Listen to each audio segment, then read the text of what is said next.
शापित वंश चुड़ैल का उत्तराधिकारी रात का समय था। चारों तरफ सन्नाटा पसरा हुआ था। आसमान में काले बादल थे और हवा में एक अजीब सी ठंडक घुली हुई थी। गांव से कुछ दूर खेतों के बीच राघव नाम का एक किसान अकेला काम कर रहा था। वो गरीब था लेकिन ईमानदार। उसकी पत्नी कई साल पहले गुजर चुकी थी और तब से वो बिल्कुल अकेला हो गया था। उस रात जब वो खेत से लौटने वाला था तभी उसे किसी के गाने की धीमी सी आवाज सुनाई दी। आवाज बहुत मीठी थी लेकिन उसके भीतर एक अजीब डर था। राघव ने चारों ओर देखा, कोई नहीं था। अचानक हवा तेज हो गई और सामने धुंध के बीच एक औरत दिखी। सफेद कपड़े, खुले बाल और आंखें जैसे अंगारों की तरह जलती हुई। राघव सिहर गया। उसने कांपते हुए पूछा, कौन हो तुम? वो औरत धीरे से मुस्कुराई और बोली, मैं तुम्हारे वंश का अधूरा हिस्सा हूँ। राघव, तुम्हारे लहू का एक वादा अभी बाकी है। राघव कुछ समझ नहीं पाया।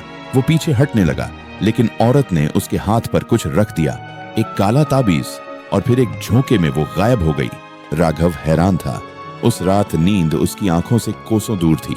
सुबह जब वो उठा तो उसके दरवाजे के बाहर एक अजीब चीज पड़ी थी, एक छोटा लकड़ी का पालना और उसमें एक बच्चा। बच्चा बेहद सुंदर था पर उसकी आंखें लाल थीं, ठीक वैसे ही जैसे उस औरत की थीं जिसने ताबीज दिया था। राघव का दिल कांप गया। उसने बच्चे को छोड़ने की कोशिश की लेकिन जब भी वो दूर जाने की कोशिश करता, हवा अचानक ठंडी हो जाती, दिए बुझ जाते और किसी के रोने की आवाज सुनाई देती। गांव वालों को जब यह बात पता चली तो उन्होंने राघव को समझाया कि वो बच्चा किसी चुड़ैल का है।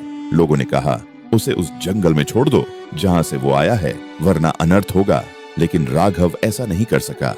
बच्चा उसकी गोद में मुस्कुराता था। उसकी मासूम आंखों में उसे अपनी पत्नी की झलक दिखाई देती थी। दिन बीतते गए लेकिन अजीब घटनाएं बढ़ने लगीं। रात में झोपड़ी के चारों ओर कोई घूमता, दीवारों पर परछाइयां दिखती और कभी-कभी राघव खुद को खेतों के बीच खड़ा पाता, बिना याद के कि वो वहां कैसे पहुंचा। एक दिन गांव में एक तांत्रिक आया, भैरवनाथ। उसने राघव के घर के पास जाते ही माथे पर हाथ रख लिया। यहाँ मृत्यु की गंध है, उसने कहा। वो बच्चे को देखते ही पीछे हट गया और बोला, यह इंसान का बच्चा नहीं, यह अधूरी आत्मा का वारिस है। वो चुड़ैल जिसने सदियों पहले तुम्हारे पुरखों को श्राप दिया था, वही अब तुम्हारे लहू से अपना उत्तराधिकारी बना रही है। राघव को अब सब याद आने लगा। उसके दादा ने कभी एक स्त्री पर अन्याय किया था जिसे गांव वाले चुड़ैल कहकर जला चुके थे। मरते समय उसने कहा था, मैं लौटूंगी, तुम्हारे खून से जन्म लूंगी। भैरवनाथ ने कहा, अगर उसे रोकना है तो ताबीज को जलाकर राख करना होगा। राघव ने ऐसा ही किया।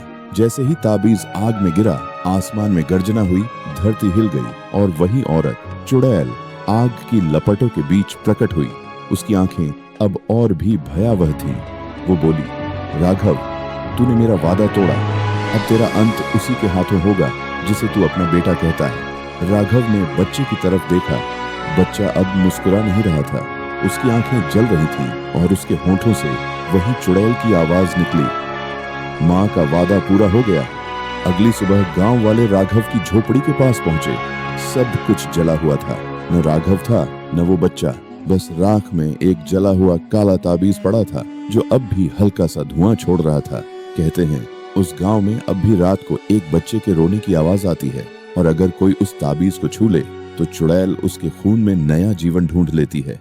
हर अन्याय की एक कीमत होती है और कुछ श्राप पीढ़ियों तक पीछा नहीं छोड़ते।